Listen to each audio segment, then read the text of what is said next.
네, 어느 정도 오신 것 같으니까 출석 부르도록 하겠습니다.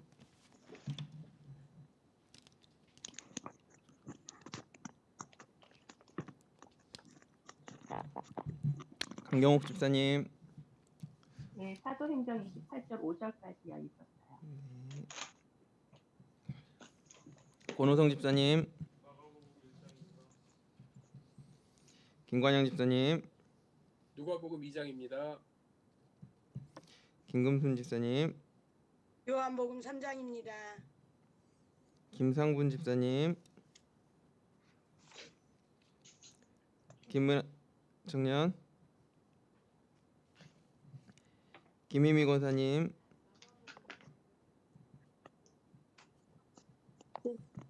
김태성 집사님, 노금숙 권사님, 못 읽었어요? 네, 문용호 집사님,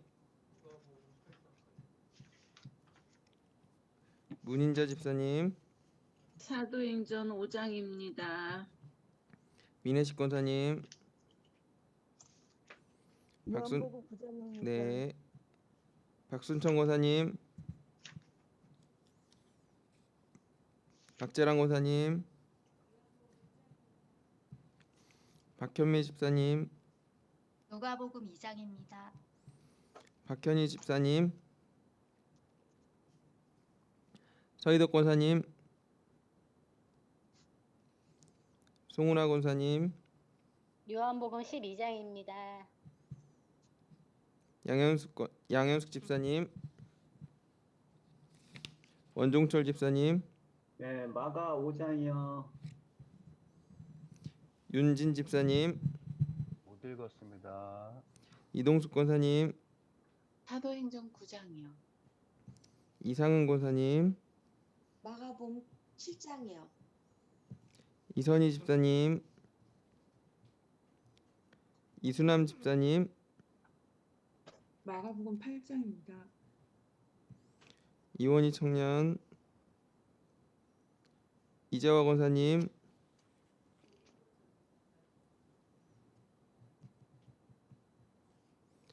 이정태 장로님,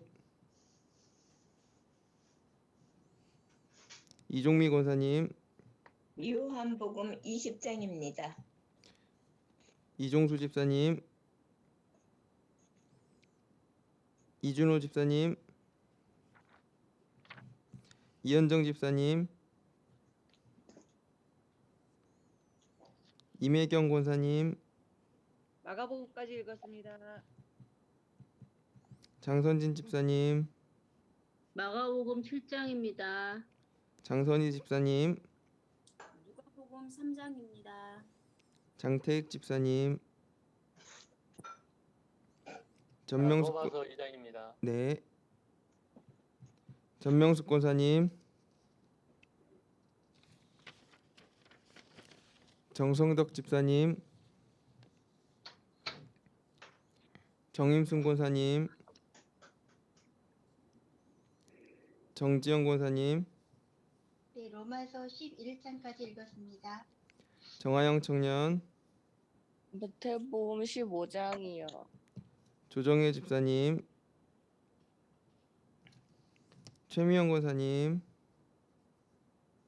최혜순 권사님, 디모데후서 4장까지 읽었습니다.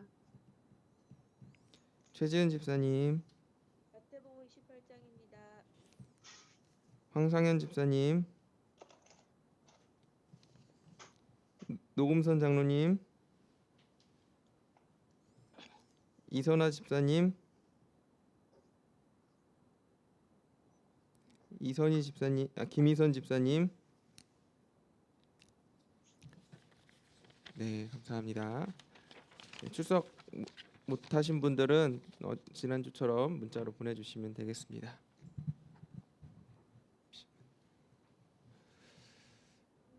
네.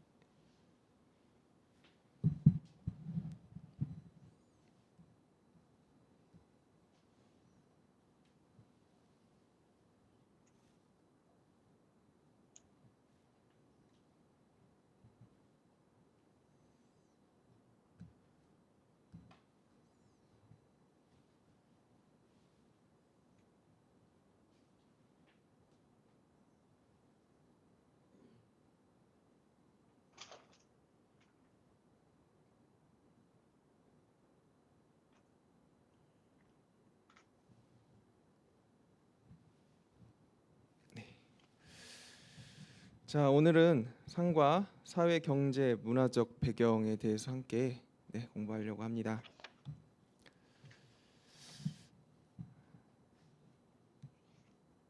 네, 지난주에 우리 함께 뭐 하셨는지 기억나시나요? 네, 한번 복습해 보도록 하겠습니다. 네, 예수님의 생애 어떻게 진행이 됐었는지 간략하게 함께 이야기했었죠. 네, 무슨 모양이었죠? 네, C자 모양이었죠. C자 이렇게 이런 식으로 C 모양이었다. 시 모양. 네, 기억나시나요? 네, 그리고 두 번째로 교회 형성. 네, 예루살렘 교회가 박해를 받아서 안디옥 교회로 헬라파 유대인들이 개척을 해서 안디옥 교회와 예루살렘 교회가 두 개로 나눠지게 되었다. 자, 그리고 두 번째, 바울의 1차 전도 여행도 마찬가지로 C자 모양으로 바울이 움직였다. 이렇게. 네, 그리고 2차 전도 여행은 기억나시나요? 무슨 모양? 네. 땅콩 모양. 네, 땅콩. 땅콩 모양이었습니다. 이렇게 땅콩 모양. 이렇게. 네, 3차 전도 여행 기억나시나요? 국자. 네, 국자 모양이었습니다. 이렇게. 네, 지난주에 했던 거 다 기억하시네요. 네, 자, 이것만 그림만 기억하시면 우리 나중에 또 디테일하게 자세한 거 또 할 거니까 아, 이런 모양으로 움직였구나, 이 정도만 머릿속에 갖고 계셔도 지난주에 충분히 다 기억하시는 겁니다. 그리고 여기는 이제 바울이 4차 전도여행은 아니고 3차 전도여행을 마치고 로마로 압송되는 과정을 그림으로 이렇게 보여드렸었죠. 자, 땅콩 몇 차죠? 2차 전도여행. 네. 자, 1 뭐였죠?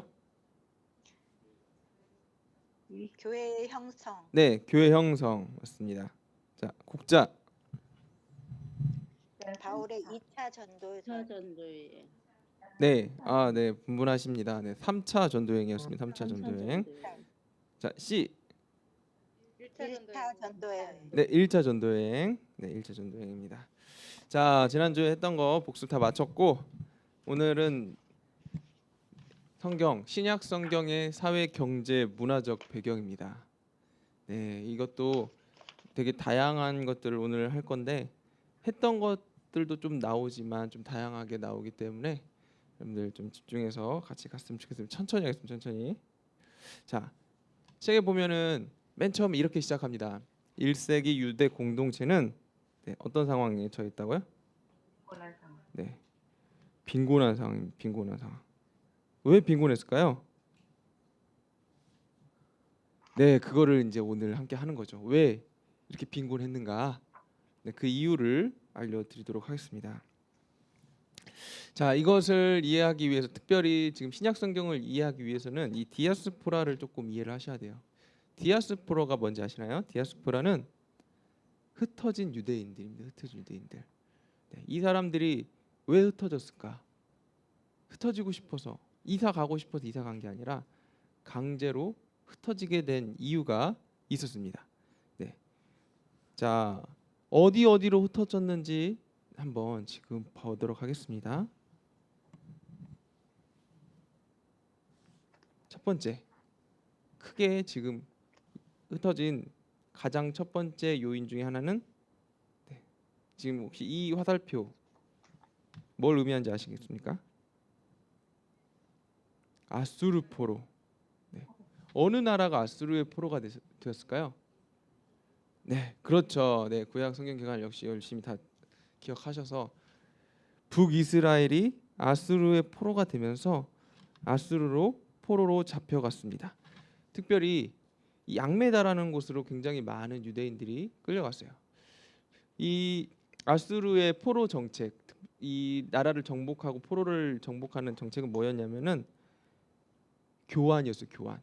이 양메다라는 도시에 살고 있었던 사람들을 유대 땅으로 보내고 유대 땅에 살고 있었던 사람들을 양메다로 보내고, 그래서 양메다뿐만이 아니라 곳곳으로 보내긴 했지만 특별히 양메다라는 곳으로 굉장히 많은 포로들이 이동하게 되었습니다. 그래서 첫 번째, 이 북이스라엘에 살고 있었던 많은 사람들이 아수르 포로로 많이 끌려왔습니다. 자, 두 번째, 그발 강가. 남유다죠, 남유다. 북이스라엘이 멸망한 후에, 아수르도 멸망한 후에 그 다음에 패권을 차지하고 있었던 나라가 바로 이 바벨론이라는 나라였습니다. 이 바벨론이라는 나라에서 이 남유다를 정복하고 난 이후에 남유다에 있었던 사람들을 3차에 걸쳐서 어디? 그발 강가 바벨론 땅으로 잡아갔죠. 바벨론의 포로 정책은 무엇이었냐? 민족끼리 바꾸는 게 아니라 괜찮은 놈들을 다 잡아다가 우리나라로 불러들인다 였습니다. 그러니까 똑똑한 사람, 기술 좋은 사람, 뭔가 조금이라도 능력이 있는 사람들은 다 본토, 여기 그발 강가가 바벨론 수도였죠. 바벨론 땅으로 다 불러 들어와서 거기서 이 사람들을 통해서 바벨론을 다스리게 만드는 중앙 집권 체제가 바로 바벨론의 모형이었습니다.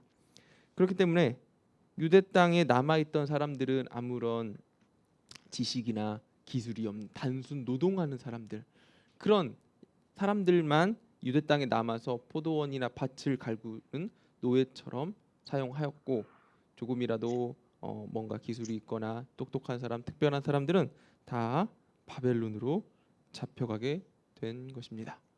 자, 나중에 포로 귀환을 통해서 많이 유대 땅으로 돌아오긴 했지만 그때 돌아오지 않았던 또 많은 사람들이 있었죠. 그래서 그발 강가에도 많은 유대인들이, 디아스포라 유대인들이 살게 되었습니다. 또 어디로 가게 되었을까요?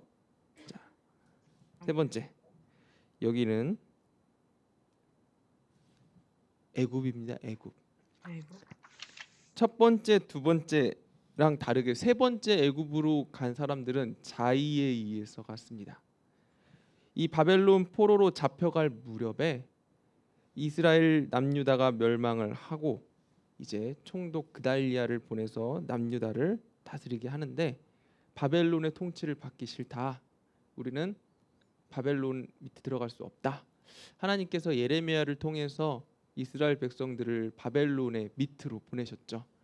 너희가 70년 동안 이 바벨론 안에서 하나님의 능력을 경험해라 라고 포로로 보내셨어요. 그런데 그런 하나님의 뜻을 인정할 수 없었던 무리들, 남은 무리들이 우리는 그렇게 할 수 없다, 이건 하나님 뜻이 아니다 하면서 어디로 도망가냐? 애굽으로 도망가게 된 것입니다. 그래서 유대로 스스로 피난하는 일이 이때 벌어졌습니다. 그리고 애굽으로 간 또 디아스포라 유대인들이 한 무리가 있었어요. 어떤 무리였냐? 이번에는 자이가 아니라 타이로 옮겨지게 되었습니다.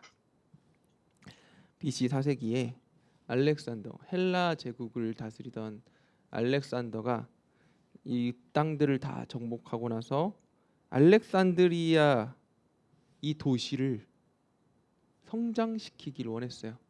그래서 곳곳에 있는 많은 사람들을 이 알렉산드리아로 강제 이주시켰는데, 이때 이주한 유대인들이 약 100만 명 가량이라고 기록에 있습니다. 그래서 알렉산드리아로 또 수많은 유대인들이 강제 이주하게 되었습니다. 이 결과 사람이 보기에는 좀 안타깝지만 하나님께서 이것을 사용해서 이 알렉산드리아 유대인들이 수많은 사람들이 이주하게 되니까 이곳 가운데 헬라어 성경이 번역되게 되는 계기가 또 되게 된 거죠. 또 어디로 갔냐? 자, 이 리디아와 부르기아 지역으로 갔습니다. 여기는 안티오쿠스 4세 때 자기가 정복한 리디아와 부르기아로 유대인 2000세대를 이주했는데, 왜냐? 자기 말 안 들어서.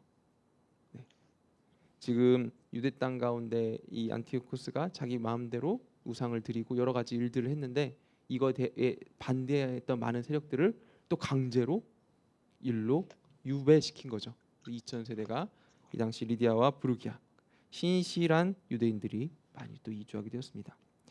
그리고 또 많은 수가 이동했던 디아스포라가 한 그룹이 더 있는데 어디냐? 바로 로마 지역입니다. 로마 폼페이우스 장군이 유대 땅을 정복하고 나서 또 수많은 유대인들을 자기 나라 본국으로 노예로 보냈습니다. 노예로 보낸 거죠, 노예. 정복한 나라의 백성들을 자기 땅 가운데 노예로 전쟁에 승리했으니까 노예로 디아스포라 유대인으로 보내게 된 것입니다. 자, 이것만 보더라도 수많은 사람들이 지금 수많은 유대인들이 각자 땅으로 흩어져서 찢어져 가지고 살게 되었다. 여기 보시면 유대를 떠나 살면서 유대교의 규범과 생활 관습을 유지하는 유대인들이다라고 지금 이야기했는데 이 사람들이 어찌 되었던 간에 자의가 아니라 타의로 이렇게 많은 사람들이 흩어졌지만 그들의 신앙을 잃지 않고 그곳들 가운데서 이 유대교의 신앙생활, 하나님을 믿는 신앙생활을 계속해서 유지했다는 거죠.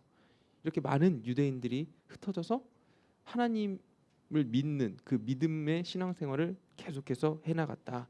이게 이제 디아스포라의 어떤 모습인 거죠. 유대인들은 이 디아스포라를 꼭 이해를 하셔야 됩니다. 자, 그런데 이 디아스포라 유대인들의 정서가 있었어요. 어떤 정서였냐? 자, 이렇게 흩어졌는데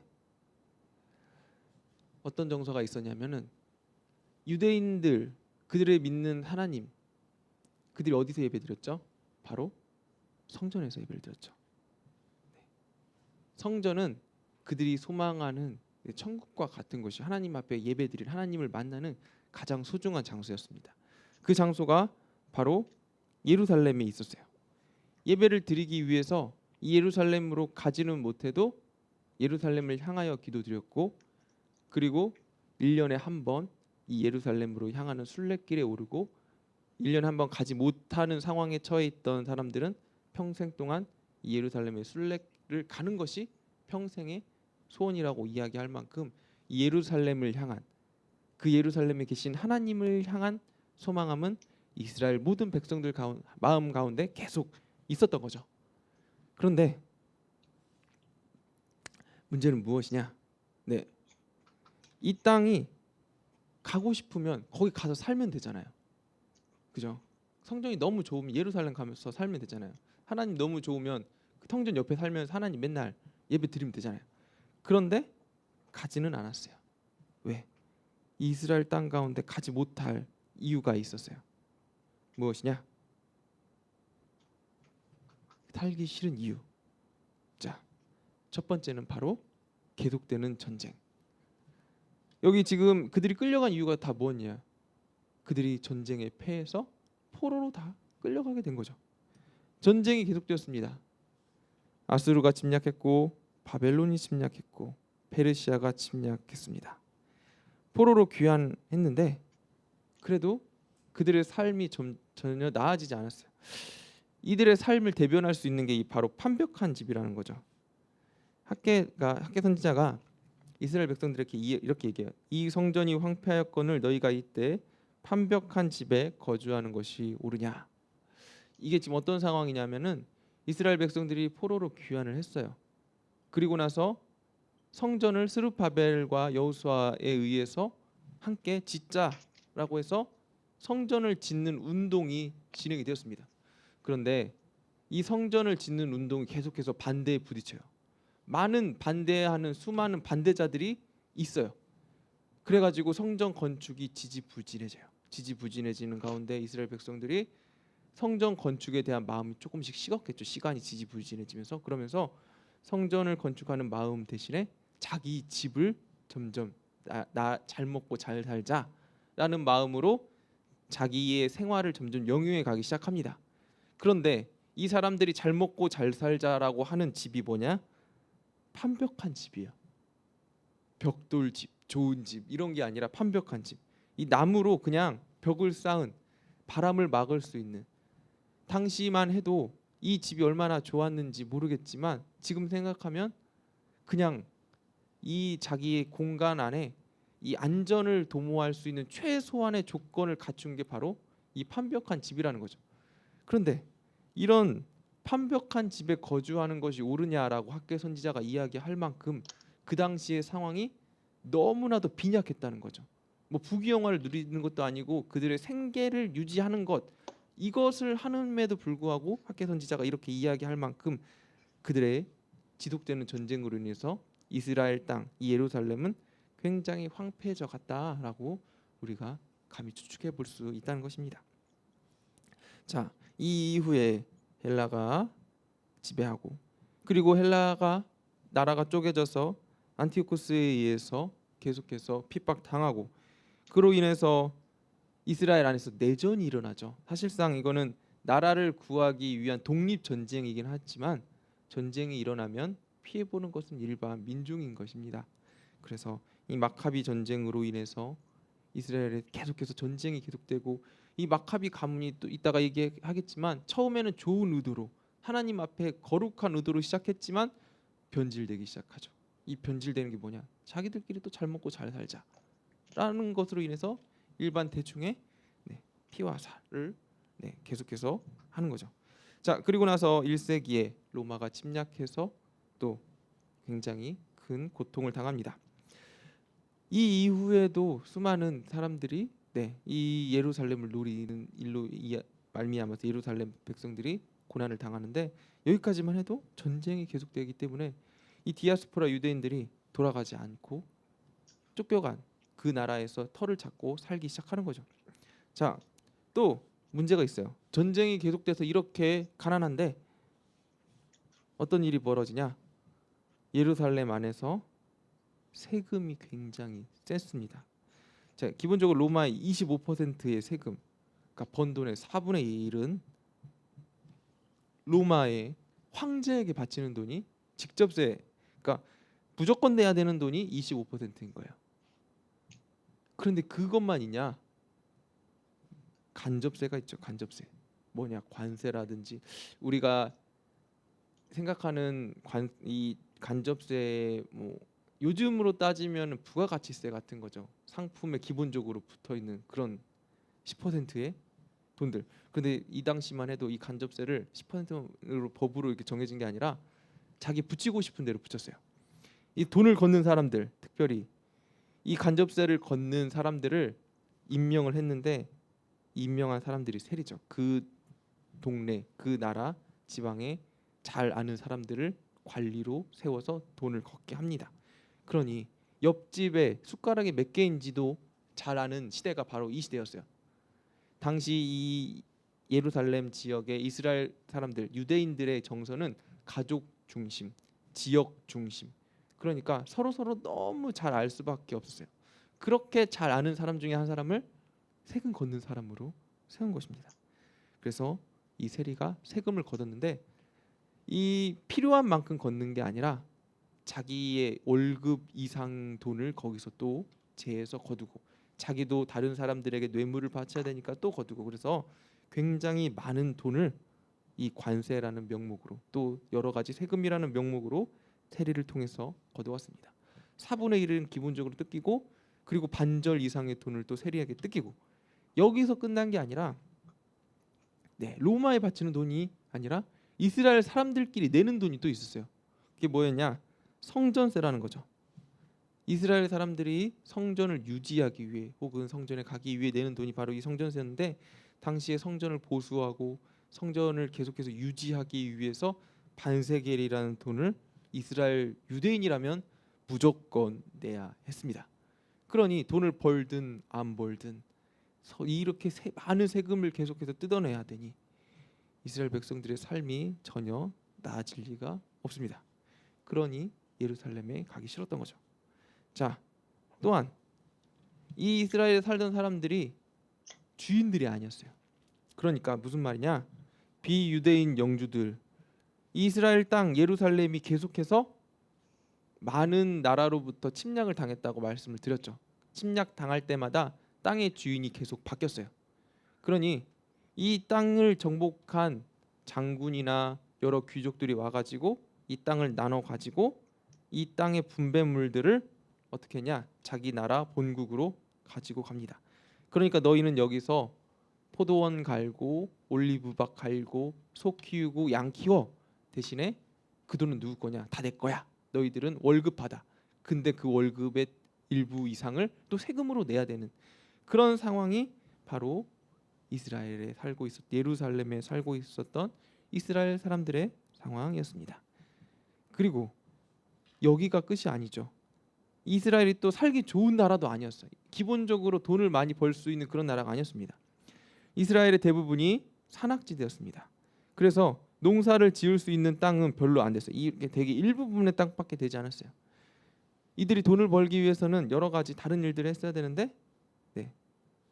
이 갈릴리 호수에서 물고기를 낚거나 혹은 이 산악지대에서 목축업을 하거나 이런 다른 직업을 통해서 돈을 벌어야 했습니다. 그런데 어부가 돈을 많이 벌 수 있는 것도 아니고 또 이 목축업을 하고 있었던 양치기들이 돈을 많이 벌 수 있었던 것도 아닙니다.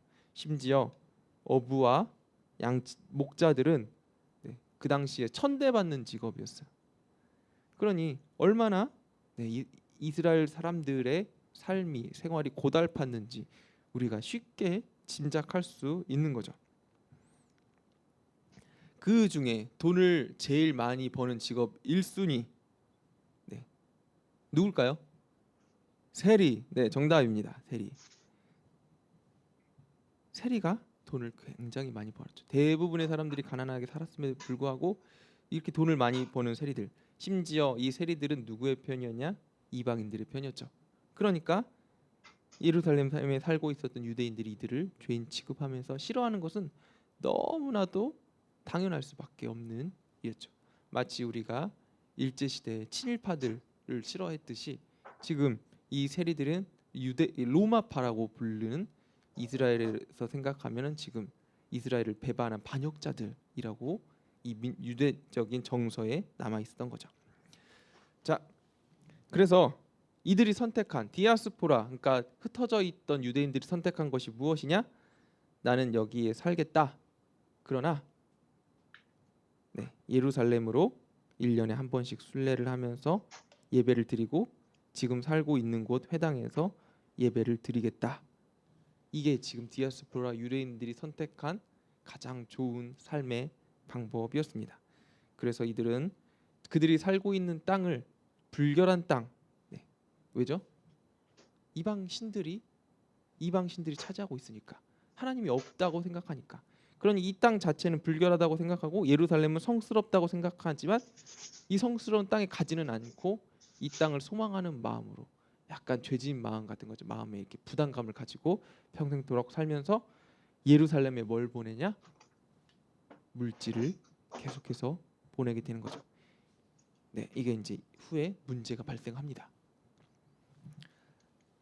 자, 두 번째 보면은 이스라엘은 권력과 부가 종교적 질서에 의해 분배되는 종교 중심의 사회였습니다. 이게 무슨 말이냐? 방금 말씀드렸죠. 디아스포라 유대인들 이들의 마음 가운데 소망하는 그곳이 어디였다고요? 예루살렘의 성전, 하나님이 계신 성전. 그러니까 빚진 마음을 뭘로 표현했냐? 헌금. 성전에 돈이 쌓이기 시작했어요. 네. 그러니까 돈이 쌓이니까 거기에 권력이 몰리기 시작한 거죠. 자, 방금 말씀드린 그 당시 유대에 가장 잘 되는 일이 뭐였냐? 네, 세금을 바치는 세리가 직업 1순위였고 그 다음에 실제로 가장 많은 돈이 모이는 곳이 바로 성전이었어요. 디아스포라 유대인들의 마음이 다 예루살렘으로 향했고 그리고 마음이 있는 곳에 뭐가 있다고요? 재물. 네, 예수님께서 내 재물이 있는 곳에 내 마음이 있느니라 말씀하셨죠. 네, 마음이 가니까 그곳으로 재물이 가기 시작했습니다. 그리고 방금 말씀드린 것처럼 유대인들이라면 누구나 내야 되는 기본적인 돈이 있었어요. 그게 뭐였냐? 성전세. 그러니까 무조건 기본적으로 이곳에 돈을 내야 됐습니다. 또 이로 말미암아서 이 돈들이 자, 이것들을 유지하는 기득권이 돈으로 인해서 권력이 이 성전 가운데 생겼습니다. 자, 처음에 이 성전은 어떻게 지어졌냐? 이스라엘 백성들이 포로기에서 돌아와서 스룹바벨과 여호수아에 의해서 그리고 아까 말씀드렸던 성전 건축이 진행되지 않자 학개 선지자의 그런 외침과 여러 가지 이스라엘 선지자들의 외침에 의해서 결국 완성되었는데 솔로몬이 지었던 성전에 비하면 이 성전의 모양이 어땠을까요? 너무나 형편없었을 거예요. 너무나 가난하고 있는 것조차 없었어. 아까 판벽한 집에 있는 나무가 쓸데가 없어서 성전으로 가져오라 말할 만큼 그런 가난한 상황에서 있는 것 없는 것 끌어모아서 지었던 성전이었기 때문에 처음에는 이 성전은 어떤 부귀영화의 상징은 전혀 아니었습니다. 그런데 방금 말씀드린 것처럼 이 성전으로 돈이 계속해서 몰리는 일들이 일어났어요. 뭐였냐? 이 디아스포라 유대인들이 각자 땅에서 자기의 기반을 닦고 잘 살기 시작하는 그런 시대가 왔고, 또 헤롯 대왕이 유대인들에게 잘 보이기 위해서 스룹바벨의 성전 자리에다가 굉장히 크고 어마무시한 성전을 지었습니다. 그러니 성전의 모습도 이제 화려해지고 이곳 가운데 돈도 모이기 시작하니 이곳이 더 이상 하나님의 역사하시는 거룩한 장소가 아니라 돈을 버는 장사꾼의 집으로 예수님께서 말씀하시는 그런 강도의 소굴로 변하기 시작한 거죠. 그러니 이렇게 돈이 모이는 곳에 누가 들어가죠? 우리나라에 돈이 많이 모이는 곳에 깡패들이 들어가듯이 성전에 누가 차지하는가, 이 돈을 누가 가져가는가, 이게 초유의 관심사가 되게 된 거죠. 다행히 처음에는 제사장들, 가난한 사람들, 레위인들, 이 하나님께 마음이 있는 사람들이 이 성전을 유지하고 어떻게든 이어가고 있었는데 돈이 들어가기 시작하니까, 이권이 개입되기 시작하니까 이곳 가운데 거짓된 사람들이 들어가기 시작합니다. 자, 그래서 나타난 것이 세 가지 종파입니다. 책에는 세 가지 종파 이렇게 나오죠. 첫 번째 바리새인, 두 번째 사두개인, 세 번째 에세네파. 크게 예루살렘 이 지금 예수님 시대, 신약 시대에 이 세 그룹을 우리가 알면은 성경을 읽으면서 굉장히 도움이 되기 때문에 이 세 그룹 중심으로 설명드리도록 하겠습니다. 자, 세 가지 종파가 형성된 배경이 우리가 첫 번째 시간에 역사에 대해서 조금 잠깐 이야기 드렸죠. 자, 주전 330년 어떤 일이 일어났냐면 그리스가 이스라엘을 다스리고, 자 그리고 헬라 이 알렉산더 대왕이 죽으면서 프톨레미 왕조와 셀레우코스 왕조, 그러니까 왕조 이 알렉산더의 10명의 장군들이 나라를 다 나눠 가지고 이 헬라 제국을 찢어서 가져갑니다. 그런데 이 밑에 있었던 프톨레미 왕조가 처음에 유대 땅을 다스리고 나중에 오른쪽에 있었던 셀레우코스 왕조가 유대 땅을 다스리게 됩니다. 자, 그런데 이 셀레우코스 왕조의 아까 안티오쿠스 4세가 무엇을 하냐? 매점매석을 합니다. 뭘 매점매석하냐면 대제사장 자리. 원래 제사장 자리는 누가 세우는 거죠? 하나님이 세우는 거죠. 그런데 이것을 다스리는 왕이, 황제가 들어가서 이 제사장을 마음대로 세우게 됩니다. 자, 이런 상황에 반발해서 거룩한 사람들, 하시딤이라고 불렸던 이 예루살렘에 살고 있었던 유대인들 중에 하나님 앞에 거룩하게 살고자 했었던 이 하시딤이라는 사람들이 그럴 수는 없다 하면서 봉기한 일이 일어나죠. 이 일을 대표한 전쟁이 마카비가 벌이는 마카비 전쟁이었고, 이로 인해서 하스몬 왕조가 탄생했다라고 첫 시간에 이제 말씀을 드렸어요. 자, 그런데 이런 상황 가운데 이제 이 파들이 나눠지기 시작합니다. 자, 마카비 전쟁으로 인해서 많은 거룩한 유대인들, 하시딤들이 우리가 더 이상 이렇게 살 수는 없다라고 광야로 나아가는데, 이 광야로 나아가는 계기가 된 게 이 마카비 전쟁을 일으켰던 뒤에 나오죠. 이 시몬이라는 왕이 내가 왕도 하고 제사장도 하겠다. 그래서 왕 겸 제사장을 겸직으로 합니다. 그런데 이거에 대해서 하시딤들은 찬성을 하지 않았어요. 그런데 찬성하는 무리가 생겼죠. 누구냐? 사두개파. 이 사두개파의 시작은 어딘지는 잘 몰라요. 그런데 우리가 추측하기로는 이 어원에서 봤을 때 다윗의 제사장 중에 사독 계열이라는 제사장 계열이 있었어요. 예루살렘에 살고 있었던 그런 계열의 제사장들의 어떤 시조가 아니었을까라고 우리가 추측은 합니다. 이 사두개파 사람들이 이 시몬의 정책에 찬성합니다. 그래서 괜찮습니다. 왕도 되고 제사장도 되고. 그래서 이 하스몬 왕가를 지지를 합니다. 이 사람들의 특징은 뭐였냐면은 헬레니즘을 수용, 그러니까 진보적인 사람들이었어요. 우리가 뭐든지 좋은 건 다 받아들여서 이 나라가 잘 먹고 잘 살면 된다. 그래서 이 사람들은 기득권을 차지하게 됩니다. 그래서 타인에 대해 배타적이었고 대제사장이 나중에 시몬이 사두개인들로 임명을 하게 되죠. 이 사람들의 특징은 모세 오경만 인정을 하고 그리고 현재의 삶을 중요하게 여겨요. 이유가 뭐냐? 사두개인들은 내세를 인정하지 않았어요. 죽고 나면 아무것도 없다라고 하는 사람들이었기 때문에 지금 현재 우리가 잘 먹고 잘 사는 게 너무 중요하다. 그러니 이 사람들은 현재의 삶을 굉장히 중요하게 여겼어요. 그러니까 현재 잘 먹고 잘 살기 위해서는 좋은 것들을 다 받아들여야 되고 그리고 이 시몬 왕가, 이 하스몬 왕가가 뭘 하든지는 상관이 없어. 그냥 그들과 함께 이 나라가 잘 먹고 잘 살기만 하면 그들은 무조건 좋습니다. 그러니 사두개파는 이 시몬에게 찬성을 해서 이 정권에 붙게 됩니다. 이 사두개파가 이렇게 정권을 가지게 되고 그래서 그로 말미암아서 대제사장들로 임명이 되고 그래서 이 사두개파가 어디로 들어가게 되냐? 성전의 실제적인 주인이 되게 된 거죠.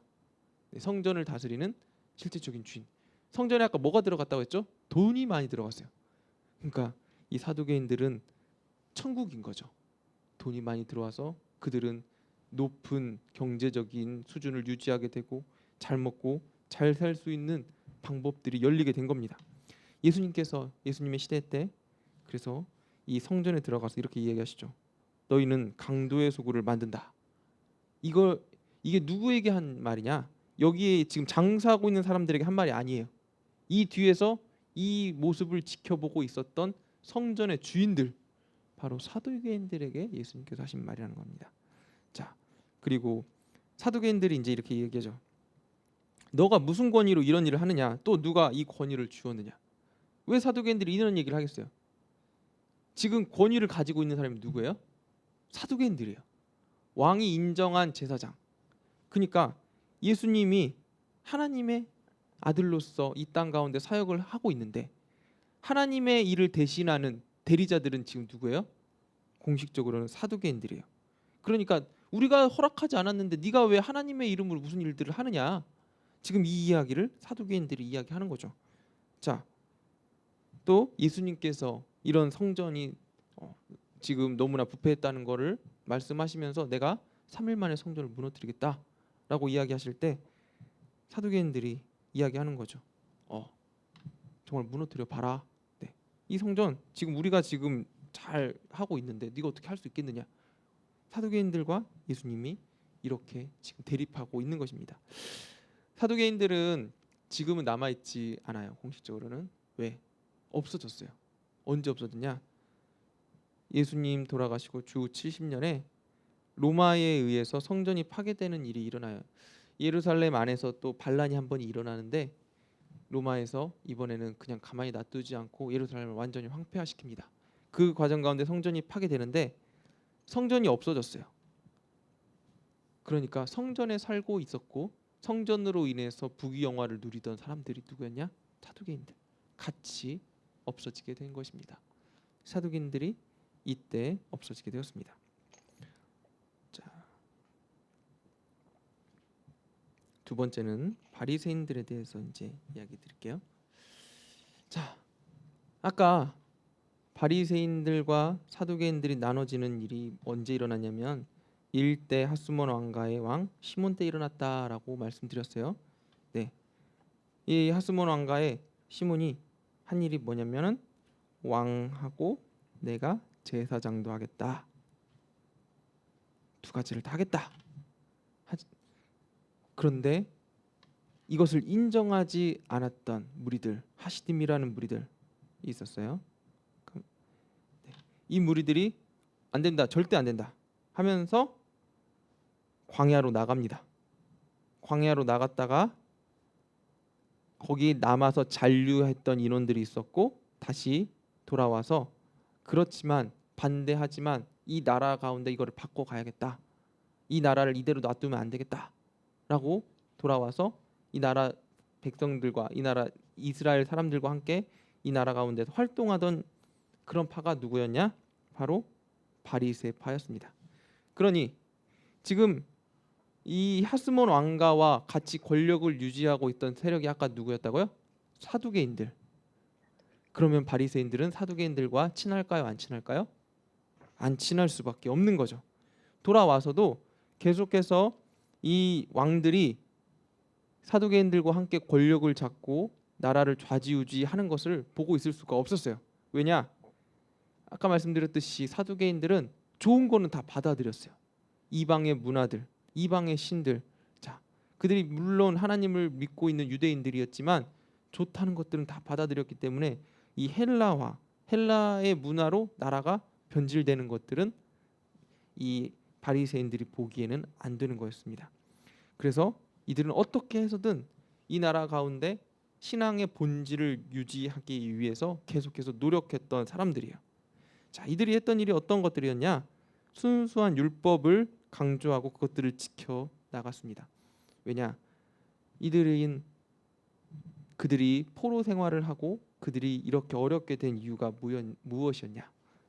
하나님의 말씀에 불순종한 결과다. 우리가 바벨론 포로로 잡혀간 것이 어떤 이유였냐? 하나님 앞에 불순종했기 때문이다. 그러니 우리는 회개하고 하나님의 말씀으로 돌아가야 한다. 이들의 마음 가운데 이들의 정신은 바로 여기서 시작이 되었습니다. 그러니 하나님의 말씀과 율법을 굉장히 중요하게 여겼습니다. 그래서 이들은 글로써 율법을 엮기 시작했고 이들로 인해서 이 구약 성경이 만들어지기 시작한 거죠.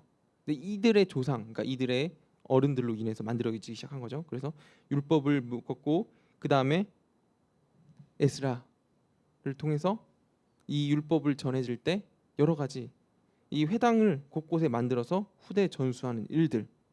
그러니까 율법을 가지고 율법을 지키기 위해서 정말 애쓰고 노력하는 사람들이 바로 이 바리새인들이었다라고 볼 수가 있는 거죠.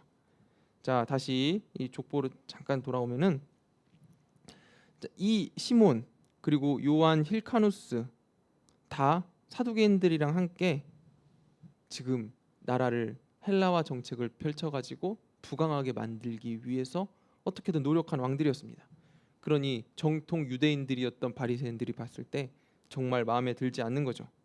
그래서 이 사대 알렉산더 얀네우스라는 왕이 되었을 때 요한 힐카누스 때까지는 왕권이 너무나 강력했어요. 그런데 이 알렉산더 얀네우스 시대에 와서 왕권이 좀 약해지자 이들이 바리새인들이 우리가 나라를 바꿔보자, 새롭게 바꿔보자 라고 하고 선택한 게 뭐냐면 외세의 도움을 받는 것입니다. 네. 셀류커스 왕조의 도움을 받아가지고 우리가 지금 당장은 힘이 없으니까 주변 나라 국가의 도움을 받아가지고 나라를 뒤집어 엎은 다음에 나라를 새롭게 바꿔보자 해서 셀류커스 왕조에게 도움을 청해서 지금 나라를 뒤집어 엎으려다가 실패를 했어요. 알렉산더 얀네우스가 굉장히 화가 났겠죠.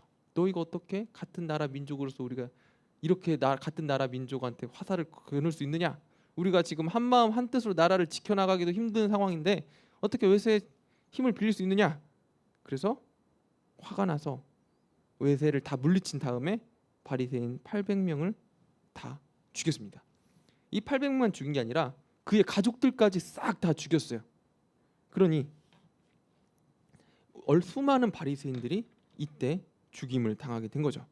그리고 나서 이 알렉산더 얀네우스도 죽고 나서 이 알렉산드라 살로메 이 여자는 아리스토블루스의 와이프이기도 하고 알렉산더 얀네우스의 와이프이기도 해요. 형이 너무 빨리 죽으니까 동생 알렉산더 얀네우스가 그 형수 살로메와 결혼을 해서 자녀들을 낳았죠. 그런데 이 알렉산더 얀네우스도 죽고 나서 살로메가 자녀 힐카누스를 등에 업고 이 섭정 통치를 합니다. 자, 그런데 문제는 뭐냐면 살로메에게 두 명의 아들이 있었는데 힐카누스는 누가 붙었냐? 바리새인들이 붙었고 아리스토블루스는 사두개인들이 붙었어요. 자, 왕자들의 다툼인데 실제는 누구랑 다툰 거예요? 바리새인들과 사두개인들. 그러니까 사두개인들은 지금 자기들의 이권과 자기들이 잘 먹고 잘 살기 위해서 어떻게든 왕권을 강화시키기 위해서 지금 아리스토블루스에게 붙어가지고 함께 나라를 지키려고 하고, 바리새인들은 이 나라가 썩어 빠졌다, 우리가 바꿔야 된다 하면서 새로운 왕자를 통해서 나라를 바꾸려고 합니다. 이런 나라 안의 내분이 지금 6년간 일어나요. 여러분 1년도 아니고 6년이나 나라가 이렇게 반절로 쪼개져서 싸우면 어떤 일이 일어날까요? 네, 나라가 거지꼴을 못 면하겠죠. 힘이 있었던 나라도 이렇게 싸우면은 힘이 없어지게 되죠. 이렇게 싸우는 가운데 자, 힐카누스가 정말 악수를 둬요. 뭐냐? 로마에 있는 폼페이우스에게 조금 도와줘라. 또 외세의 도움을 받습니다. 이 바리새인들이 참 좋긴 한데 어떻게 해서든 자기들의 원하는 것을 이루기 위해 수단과 방법을 너무 가리지 않는 것 같아요. 가리지 않아서 지금 로마의 폼페이우스한테 도움을 요청해서 그들 끌어들였더니 결국에는 끌어들인 로마로 인해서 예루살렘이 유대인들이 그들의 자치권을 없어지게 됩니다. 이때 여기 하스몬 왕조가 결국 이로 인해서 없어지게 되는 결과가 일어납니다. 자, 이런 싸움 가운데 이득을 취한 사람이 있어요.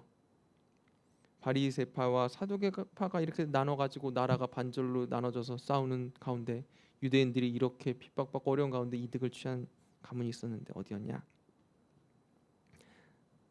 바로 헤롯 대왕의 가문이었죠. 헤롯 안티파페르 2세는 이방 사람 이두메인이었어요. 그러니까 유대인은 아니었어. 예루살렘의 근처에 살고 있었던, 예루살렘에 살고 있었던 유대 민족이었어요. 예루살렘에 살고 있었던 이방 민족이 유대 민족이 아니라, 그러니까 이 사람은 비주류의 사람이었어요. 그런데 주류였던 유대인들이 서로 편을 갈라서 싸우는 가운데 이 비주류였던 이방 민족, 이 이두메인이 권력을 잡게 됩니다. 어떻게? 아까 폼페이우스 황제에게 정치적인 계속해서 도움을 주게 됩니다. 그래서 나중에 로마가 예루살렘을 정복하고 나서 로마의 이 통치를 받게 될 때 이 헤롯 안티파페 2세에게 로마의 황제가 어떤 권리를 주냐면 예루살렘을 다스리는 총독의 권리를 줘. 총독. 우리 총독하면 생각나는 사람 있으시죠? 네, 빌라도, 본디오 빌라도. 총독하면 본디오 빌라도 다 생각나시죠? 왜? 본디오 빌라도가 예수님 당시에 예루살렘을 다스리는 역할을 맡고 있었고, 그로 인해서 예수님의 이 십자가에 달리게 되는 결정적인 역할을 했기 때문에 우리가 다 총독하면 본디오 빌라도를 기억하고 계시듯이, 본디오 빌라도 전에 이 헤롯 안티파페르 2세가 어떤 역할을 했다고요? 유대를 다스리는 총독의 역할을 감당하게 됩니다. 그리고 나서 이 헤롯 안티파페르 2세가 죽으면서 자기 아들 헤롯 대왕에게 뭐를 물려주냐? 그 총독의 권리를 물려줘요. 이 총독을 로마의 황제가 임명하긴 했지만 다 지방까지 싹 다 임명하기에는 그 역량이 부족했기 때문에 그 동네에 그냥 적당히 이렇게 자녀들에게 대를 물려주는 것으로 이 총독의 역할을 하는 것이 관례였다고 합니다. 그래서 이 헤롯 대왕이 자기 아버지의 뒤를 이어서 총독이 됐는데, 이 헤롯 대왕은 총독이었지만 자기를 뭐라고 불렸냐? 보시면 대왕이라고 불렀어요. 나는 이 동네 왕이다. 그래서 이때 당시에 헤롯이 대왕이었고 또 다른 총독이 또 파견이 돼서 로마에서는 이 헤롯 대왕의 총독의 권리와 로마에서 다스리는 또 총독의 권리를 동시에 인정해주는 되게 이상한 구조의 정치 체계가 나타나게 되는 거죠. 자, 헤롯 대왕 때도 바리새인들은 동일하게 핍박을 당해요. 왜냐? 바리새인들은 아까 말씀드렸던 것처럼 나라 가운데 하나님의 말씀, 율법을 세우는 것이 그들의 삶의 가장 첫 번째 목표였기 때문에 헤롯 대왕이 지금 이방 민족이었기 때문에 이방신을 섬겼겠죠. 그러니까 헤롯 대왕의 모든 정치 가운데 계속해서 여러 가지 이야기를 하니까 핍박을 하고 바리새인들이 계속해서 핍박을 당합니다. 아켈라오 시대 때도 이 로마 황제 아우구스투스가 호적 조사를 명령합니다. 이 아우구스투스의 호적 조사하면 생각나는 사람, 네, 예수님 생각하시면 되죠. 호적 조사하면 생각하는 사람이 예수님이죠. 이 당시에 이 아켈라오 시대 때 헤롯 아켈라오 때 로마 황제가 호적 조사를 명령했기 때문에 지금 마리아와 요셉이 호적 조사를 하기 위해서 베들레헴으로 떠나게 되었고, 그로 인해서 예수님께서 베들레헴에서 탄생하게 되신 일이 일어나게 된 거죠. 이게 바로 이 아우구스투스의 호적 조사로 인해서 탄생하게 된 거죠. 그런데 이 호적 조사는 누가 시킨 거죠? 지금 여기는 로마 황제가 시킨 거예요. 근데 성경에서 호적 조사는 누가 시키죠? 우리 민수기에서 숫자 누가 세라고 하죠? 하나님. 네. 성경에서 호적 조사는 하나님이 시켜요. 전쟁에 나가는 사람들의 계수를 하나님께서 민수기에서 이스라엘 백성들에게 시키듯이. 그리고 또 호적 조사에서 벌받은 왕 기억나시나요? 다윗 왕이 말년에 자기 마음대로 호적 조사하다가 하나님 앞에 범죄해서 하나님께서 심판하시는 장면을 우리가 또 알고 있습니다. 이처럼 호적 조사는 하나님께서 시키신다라는 것이 정통 유대인들의 생각이었어. 그러니까 로마 황제 아우구스투스가 너희들 다 호적 조사해라 명령했을 때 바리새인들이 우리는 할 수 없다. 우리의 호적 조사는 하나님만 하시는 거다라고 담대하게 외치다가 수천 명이 학살되게 됩니다. 또 헤롯 안디바 시대 때 본디오 빌라도가 부임을 했습니다. 부임한 후에 성전에다가 무엇을 가지고 오냐? 이 로마의 우상, 로마에서 신성시하던 동물이 있었어요. 독수리. 네, 군대의 상징 독수리를 이 성전 한가운데다 독수리 동상을 가져다 놓습니다. 그러니까 어떻게 성전에다 이방 물건을 가져다 놓을 수 있느냐? 바리새인들이 또 한마디 했겠죠. 이로 인해서 많은 바리새인들이 죽임 당하게 됩니다. 자, 바리새인들이 지금 많이 죽었어요. 왜 죽었나요? 하나님 말씀대로 살려다가. 정말 멋있는 사람들 아닌가요? 죽으면 죽으리다. 에스더처럼 내가 하나님 말씀대로 살지 못하면 내가 죽겠다라고 신앙을 지키기 위해 죽어간 사람들이 바로 이 바리새파 사람들이었어요. 우리가 성경을 읽다 보면은 예수님께서 바리새인들을 굉장히 나쁘게 이야기하셔서 우리가 기본적으로 바리새인들은 나쁜 사람이네라고 이미지가 박혀 있지만 실제로 이 당시의 바리새인들은 사실 하나님의 말씀대로 그 율법대로 살기 위해서 신앙을 지키기 위해서 목숨까지 버릴 만큼 신실한 사람들이었다라고 우리가 볼 수 있는 거죠. 자, 근데 문제는 이 신실함이 도가 지나쳐서 교만에 이르게 돼요. 여기 보시면 지나친 율법주의라고 써 있죠. 율법을 지켜서 하나님 앞에 하나님을 기쁘시게 하자가 처음에 목표였는데 뭐냐? 율법을 지켜서 나의 의로 만들자. 네, 지나친 율법주의로 인해서 이 율법이 자기 의가 되죠. 그래서 이들은 율법에 흠이 있는 자, 내가 율법을 잘 지키고 하나님의 율법을 지켜 나가는 것에서만 이것으로 인해서 하나님께 기쁨을 받는 게 아니라 이제는 도가 지나쳐서 너는 왜 안 지켜? 너는 왜 안 지켜? 다른 사람들을 지적질하는 지경까지 이르게 된 거죠. 자, 여기 보면 이제 예수님을 지적질하는 장면들이 몇 개 나옵니다. 안식일에 미리상 논쟁. 어떻게 예수님의 제자들이 안식일에 배가 고파가지고 미리 이삭을 까먹는 걸 보면서 바리새인들이 어떻게 율법에서는 그렇게 하면 안 되는데 또 할 수 있느냐라고 예수님께 이야기하시고, 장로의 전통, 어떻게 손을 씻지 않고 먹을 수 있느냐라고 네, 이야기하고, 또 바리새인들의 유명한 장면이 있죠. 뭐냐? 예수님께서 지적하시는, 왜 골방에서 기도하지 않고 사람들이 오가는 대로 한가운데서 기도하느냐. 네. 바리새인의 외식함에 대해서 지적하시죠. 그리고 안식일의 금식 논쟁. 지금 이런 바리새인들이 예수님이 하시는 모든 일들에 지적하는 그런 중심에 뭐가 있냐? 율법이 있어요. 근데 율법 중에서도 어떤 율법이냐? 장로의 유전이라는 거예요. 장로의 유전은 우리가 모세오경에 보면은 하나님께서 주신 거는 10계명밖에 없죠. 그리고 레위기에 몇 가지 율법이 더해져 있습니다. 그런데 그 율법들을 다 잘 지키기 위해서 후대에 첨삭, 마치 우리나라 헌법이 있으면 그 밑에 그 법들이 따로 그 세부적인 법들이 있듯이 10계명을 지키기 위한 그 여러 가지 율법들을 수백 가지를 만들어 놨어요. 그래서 이것들을 가지고 예수님을 지적질하는 겁니다. 자, 또 바리새인들과 예수님께서 많은 논쟁을 했죠. 바리새인이 와가지고 예수님을 시험하는 장면이죠. 과연 로마에게 세금을 내는 것이 옳습니까? 이 바리새인이 예수님께 진짜 물어보러 온 게 아니에요. 예수님을 함정에 빠뜨리려고 온 겁니다.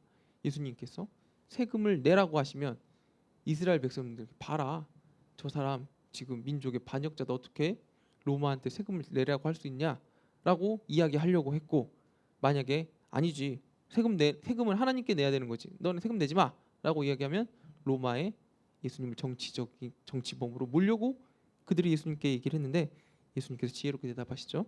가이사의 것은 가이사에게, 하나님께서는 하나님께 바치라라고 얘기하는 장면이 있고, 또 예수님께서 이런 것도 얘기하시죠. 지금 죄 많은 여인을 바리새인들이 끌고 왔어요. 그리고 나서 그 여자를 돌로 치려고 하니까 예수님께서 뭐라고 하시죠? 너희 중에 죄 없는 자가 먼저 돌로 치라. 이것도 사실은 이 여자에 대해서 심판하려고 하는 게 아니라 예수님을 함정에 빠뜨리려는, 이 율법을 가지고 예수님을 교묘하게 어렵게 만들려는 바리새인들의 어떤 계획이었죠. 그러니까 이 바리새인들이 율법으로 예수님을 계속해서 시험을 하려고 한 겁니다. 자, 서기관이 또 질문을 하죠. 네, 내가 다 지켰다. 네, 그런데 내가 어떻게 하면은 하나님 나라에 들어갈 수 있겠습니까? 그러니까 예수님께서 뭐라고 하죠? 내 하나님을 사랑하고 내 이웃을 내 몸과 같이 사랑하라 라고 얘기를 하시죠. 이것처럼 바리새인들이 율법을 지키는 데 있어서는 부족함이 없었던 사람들이다. 그런데 그 율법을 지키기 위해서 과한, 지금 지나친 율법주의로 가게 되었다. 그래서 예수님께서 바리새인들에게 지적하는 포인트는 그들이 율법을 잘 지키는 것, 정결하고 순결하게 되기 위한 것, 이건 너희가 너무 잘했다, 너희 정말 잘하고 있다 라고 예수님께서 분명히 얘기를 하세요. 그런데 예수님께서 바리새인들에게 지적하는 부분, 바로 이 부분이죠. 그들의 위선, 네, 지나친 율법주의를 통해서 남들을 지적하고 그것을 자기 것인 양 포장하는 이 위선을 예수님께서는 지적하신 것입니다.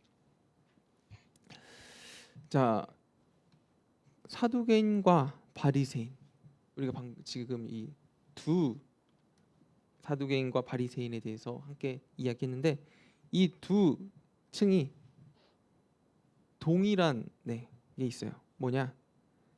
지금 사두개인들은 자기들의 기득권, 그리고 바리새인들은 자기들의 기득권, 이 기득권을 지키기 위한 필요가 있었는데, 이 둘 다 자기들의 기득권을 지키기 위해서 뭐가 필요했냐? 민중의 지지가 필요했다는 거예요.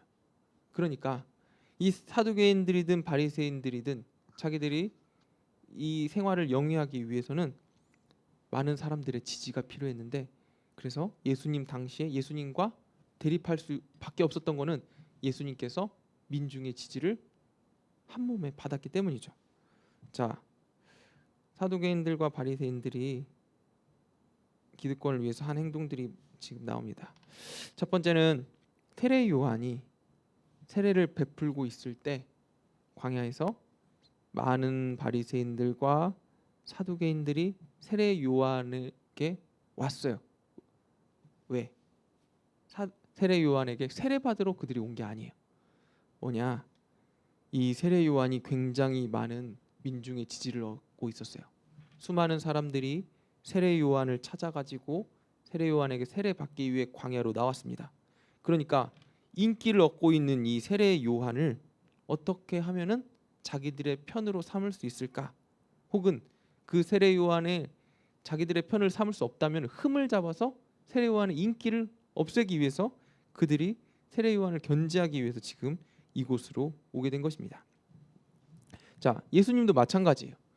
예수님께서도 지금 기적을 베풀고 많은 사람들이 예수님의 말씀을 쫓아 따르기 시작하니까 바리새인과 사두개인들이 지금 사람들이 모인 곳에 가니까 그곳에 예수님이 계신 거죠.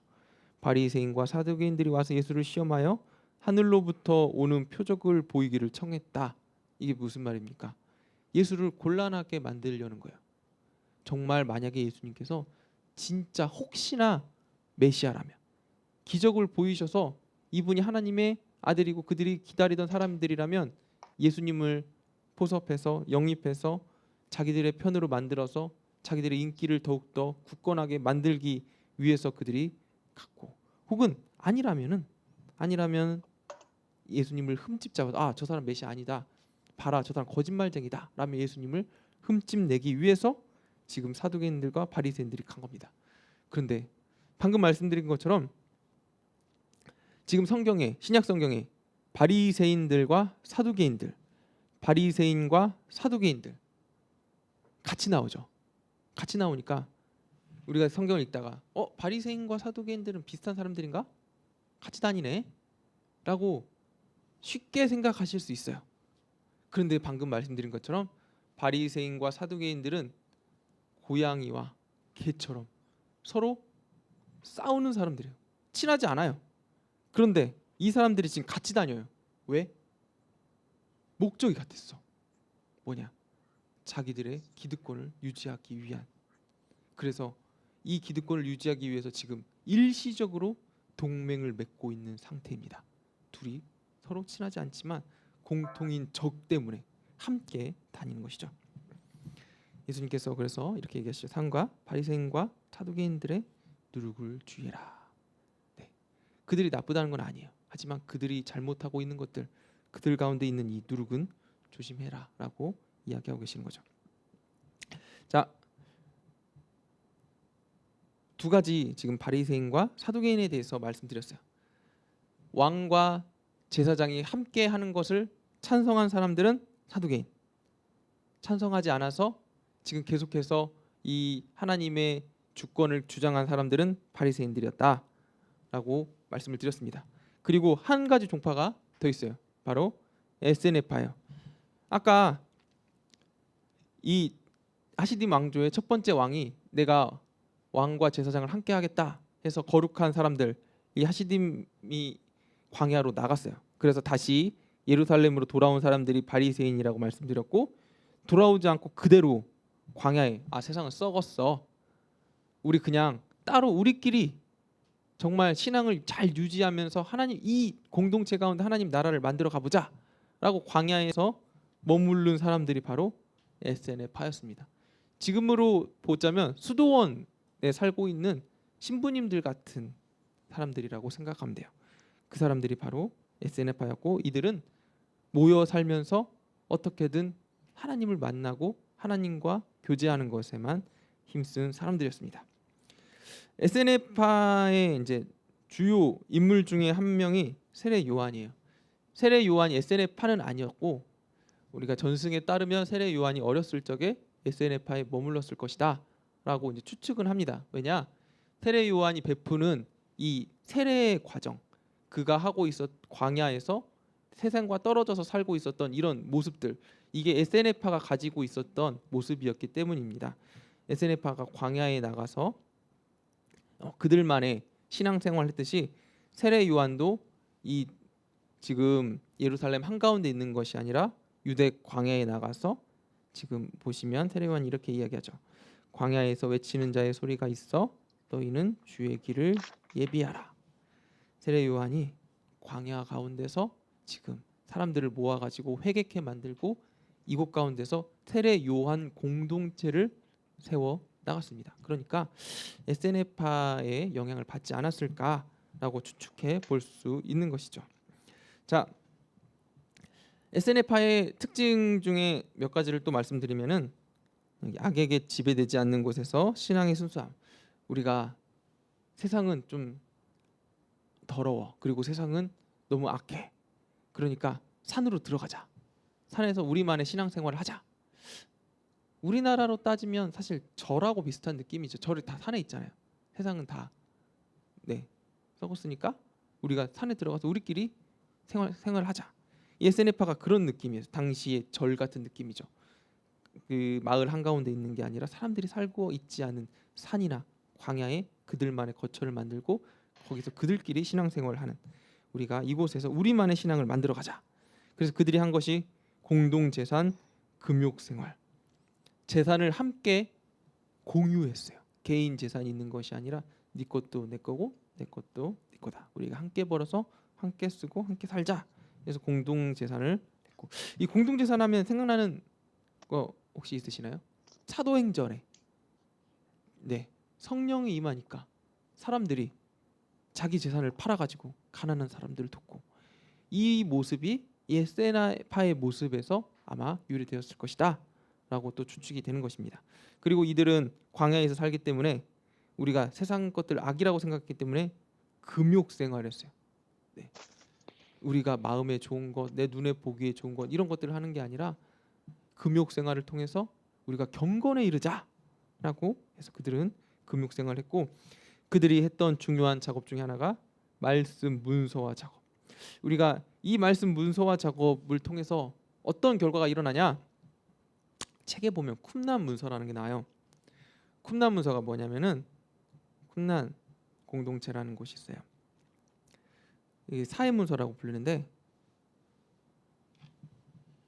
이 당시까지만 해도 구약 성경의 원본이라는 것이 잘 정리된 게 없었습니다.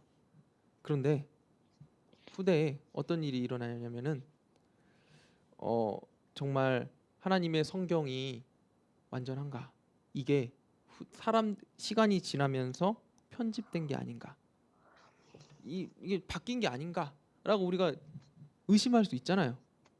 그런데 나중에 사회 문서가 발견이 됐어요. 이 쿰난 공동체 에세네파 사람들이 모여서 살았던 곳에 사회 문서, 즉 성경책의 두루마리들이 여러 개가 발견이 됐는데, 그 성경책 두루마리들이 나중에 보니까 구약 성경 원본에 거의 가까운 거예요. 거의 틀리지 않은 거예요. 이걸 보고 우리가 무엇을 알 수 있냐면은 하나님의 말씀이 결코 사람에게 편집되거나 조작된 게 아니라 성령의 감동하심으로 하나님께서 만들어낸 거다라고 우리가 분명하게 이야기할 수 있는 거죠. 자, 이들이 이렇게 말씀 문서와 작업을 통해서 쿰난 문서를 만들었고 사회 문서를 만들었어요. 이게 그들이 방금 말씀드렸듯이 광야에서 살고 있었기 때문에 처음에는 발견되지 않았다가 어떤 목동이 양치로 광야를 돌아다니다가 사람들이 잘 가지 않는 동굴에서 이 문서를 발견하게 된 거죠. 사람들이 살지 않는 곳에 이들이 공동체를 이루고 있었기 때문에 정말 수많은 시간 동안에 발견되지 않았다라고 이제 이야기 드리는 거죠. 여기 지금 보이시는 이 동굴이 실제로 사회 문서가 발견된 동굴이죠. 어떻게 올라갔겠어요? 올라가기도 쉽지 않은 이런 곳에서 사람들이 함께 신앙생활을 하고 있었다라고 이제 볼 수 있는 거죠. 자, 이 사람들도 주 70년의 로마에 의해서 많이 죽었어요. 왜 그랬을까요?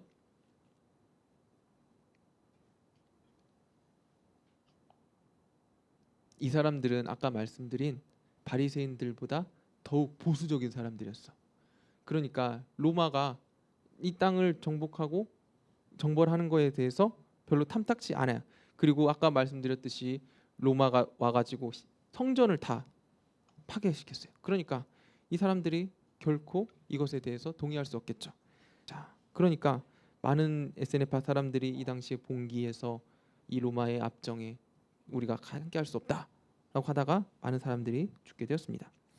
SNF파는 이후 광야에서 세대가 끊겨져서 사라지게 되었습니다. 그래서 이제 후대에 이 동굴이 발견되게 된 거죠.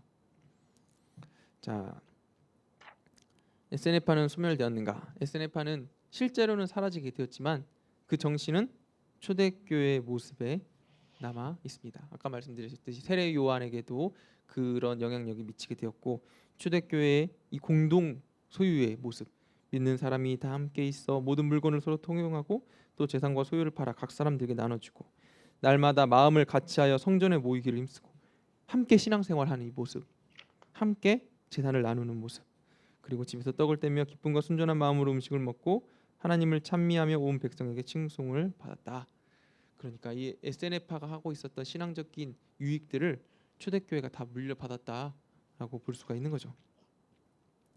자, 뭐 이것도 전승이긴 한데 바울이 여기 보시면은 갈라디아서 1장에 또 나보다 먼저 사도된 자들을 만나려고 예루살렘으로 가지 아니하고 아라비아로 갔다가 다시 다메섹으로 돌아가노라. 이게 무슨 말이냐? 다윗이 다메섹으로 가다가 무슨 일이 일어나죠? 예수님을 만나요. 환상의 예수님을 만나서 눈이 멀어요. 그래서 다메섹에 들어가서 눈이 떠져 아나니아를 통해서 눈이 떠졌는데 그리고 나서 이제 회심을 하죠. 그가 그리스도인들을 핍박하는 유대인이 아니라 이제는 그리스도인으로 회심을 하고 어디로 가려고 했냐면은 예루살렘으로 가려고 했어요. 예루살렘에 누가 있어요? 예수님의 12 제자들이 있었겠죠. 그래서 그곳으로 가려고 했는데 글로 가지 않고 아라비아로 갔다가 다시 다메섹으로 돌아갔다고 하는데 이 아라비아는 광야지대였어요. 광야지대는 아까 누가 살고 있었다고요? SNF파 사람들이 살고 있었어요. 그래서 바울이 아마 이곳에 가서 SNF파와 함께 생활하지 않았을까라고 이제 또 추측을 해볼 수 있다는 것입니다. 그로 말미암아서 이제 이 바울에게 SNF파의 영향력이 있었을 것이다라고 우리가 이제 추측할 수 있는 거죠. 이 SNF파의 모습은 훗날 초대교회 안에 그대로 남았다고 하는데 아까 얘기했듯이 초대교회 생활 모습으로부터 그들의 신앙을 지키는 순수함, 목숨까지도 건 거죠. 근데 이 목숨까지도 거는 신앙적인 순수함은 SNF파도 하지만 뭐 아까 말씀드린 바리새파, 이스라엘의 경건한 유대인들로부터 유래되게 됐다 볼 수 있는 거죠. 자, 크게 사두개인, 바리새인, SNF파 이렇게 우리가 세 개 오늘 배웠고 여기에 이제 조금 더 나누자면은 성경에 나오는 서기관이라는 계층이 있어요. 서기관은 바로 바리새인들의 스승들입니다. 네. 당시에 랍비들이라고 불리면은 이 성경을 연구하고 성경을 기록하고 그러니까 최고의 스승들이라고 볼 수 있어요. 이 바리새인들 중에서도 서기관은 몇 명 있지 않습니다. 그래서 이 서기관을 이 바리새인들의 스승이라고 보면 되고 그리고 행동파 바리새인들은 열심당원이라고 보면 되는데 이거를 보면은 당시의 사람들의 어떤 성향을 조금 볼 수가 있습니다. 당시 사두개인과 바리새인과 SNF파 이 세 개 알려드렸고 열심당이 있었고 헤롯당이라는 사람들이 있었어요. 자, 유대인 내부에 이 그룹의 정치 성향을 가지고 지금 이렇게 나눠놨어요. 바리새인들이 딱 중도 보수에 속하죠. 중도 보수. 로마가 통치하는 건 반대하고 그들의 어떤 정치적인 것은 반대하지만 그래도 우리 일상은 포기할 수 없다. 그러니까 반대하는 것을 우리가 표현을 하자라고 해서 중도 보수에 속하고 그리고 이 사두개인들 이 개혁파 사람들이죠. 현상 유지를 지지하면서 로마인들과 친하게 지내자. 이 나라 우리가 로마인은 아니야. 그렇지만 이 나라를 잘 살기 위해서 로마의 모든 문물들을 받아들일 수 있어. 우리 로마인들과 친하게 지낼 수 있어.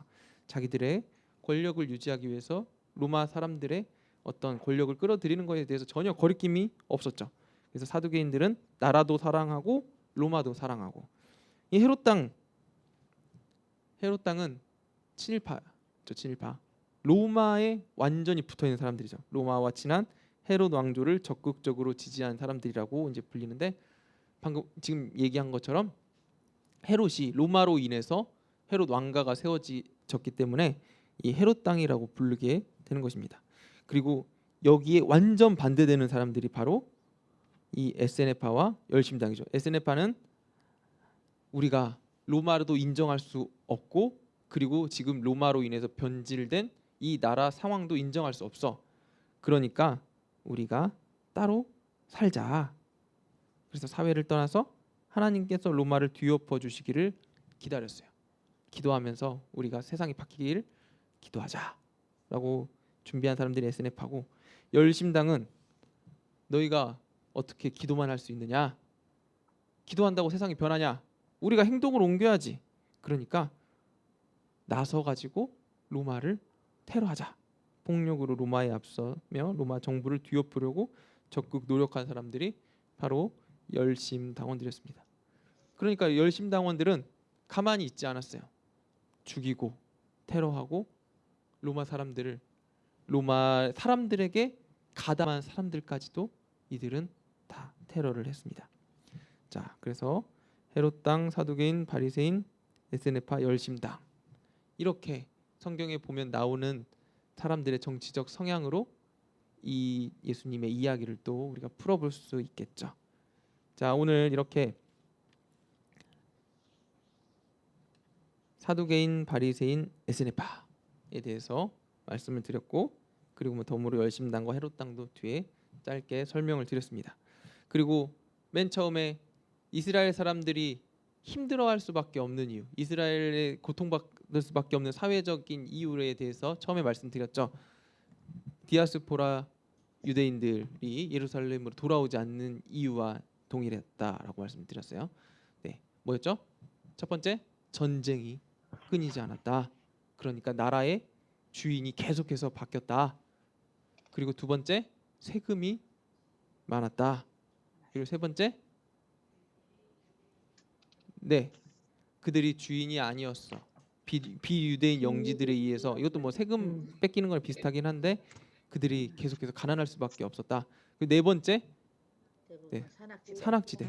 그들이 예루살렘이 풍요한 나라는 아니었다. 그들의 직업도 풍요할 수가 없었다. 그러니까 예루살렘에 살지 않고 다 흩어져서 디아스포라 유대인으로 살았고, 그로 인해서 그들이 성전을 갈망하는 마음으로 예루살렘에 많은 헌금을 했는데 그게 예루살렘을, 성전을 망치는 어떤 또 계기가 되어서 그 안에서 기득권층이 생겼어요. 성전의 기득권층은 누구였다고요? 사두개인들. 네.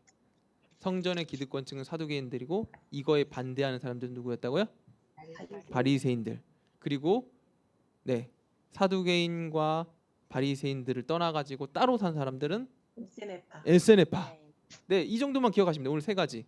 사두개인들은 성전에서 기득권으로 살았고, 바리새인들은 사두개인들의 반대에서 민중 가운데서 살았고, 그리고 성전도 민중도 아니고 아예 그냥 떨어져 산 사람들은 에스네파 사람들이라고 보시면 됩니다. 그래서 다음 주부터는 예수님의 생애에 대해서 이제 시작을 할 텐데, 이런 정치적인 배경들에 대해서 조금 알고 계시면 훨씬 이해하시는 데 도움이 되실 것입니다.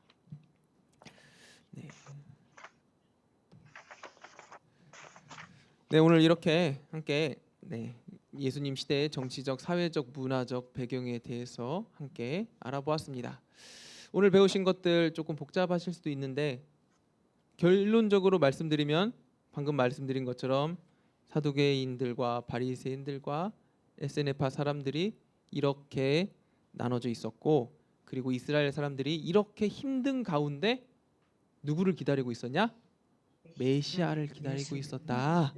네, 오늘 이것만 기억하시면 돼요. 이렇게 나눠져 있었고 이스라엘 사람들이 이렇게 힘들어서 메시아를 기다리고 있었다. 그래서 다음 주부터 그 메시아가 누구냐라는 거에 대해서 함께 이야기하도록 하겠습니다. 네, 이 시간 함께 우리 기도하실 때 하나님, 오늘 또 이 성경 신약 성경의 배경에 대해서 함께 공부하였습니다. 주님, 바리새인들로부터 우리가 분명히 배울 게 있습니다. 하나님 앞에서 정결하고 거룩하게 신앙을 유지하려는 그 마음입니다. 주님, 우리 가운데 그런 마음을 허락하여 주시고 또한 SNF파 사람들처럼 서로를 사랑하고 공동체를 사랑하는 마음을 우리 가운데 허락하여 주시옵소서. 우리가 이렇게 함께 기도하시고 제가 기도하고 마치도록 하겠습니다. 기도하겠습니다. 하나님 아버지, 오늘도 우리 가운데 함께 하심을 감사드립니다. 아버지, 오늘은 사두개인들과 SNF파의 사람들과 또한 바리새파 사람들에 대해서 함께 이야기하였습니다. 주님, 이들로부터 배울 수 있는 신앙의 유익이 분명히 있습니다. 특별히 아버지, 우리가 바리새인들로부터 하나님의 율법을 지키고 하나님 나라를 위해서 그들의 목숨조차 정말 아까운 것으로 여기지 않는 아버지 그런 신앙적 열심을 우리가 배우기 원합니다.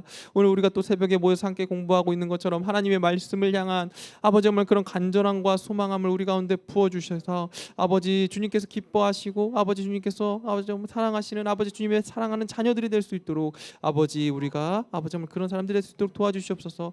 또한 아버지 SNF파 사람들과 같이 아버지 공동체를 사랑하고 신앙적인 순수함을 유지하려는 그런 마음을 우리 가운데 허락하여 주셔서 아버지 우리가 하나님의 말씀으로 살게 하시고 말씀을 소망하게 하시고 아버지 말씀을 사모하게 하여 주시옵소서.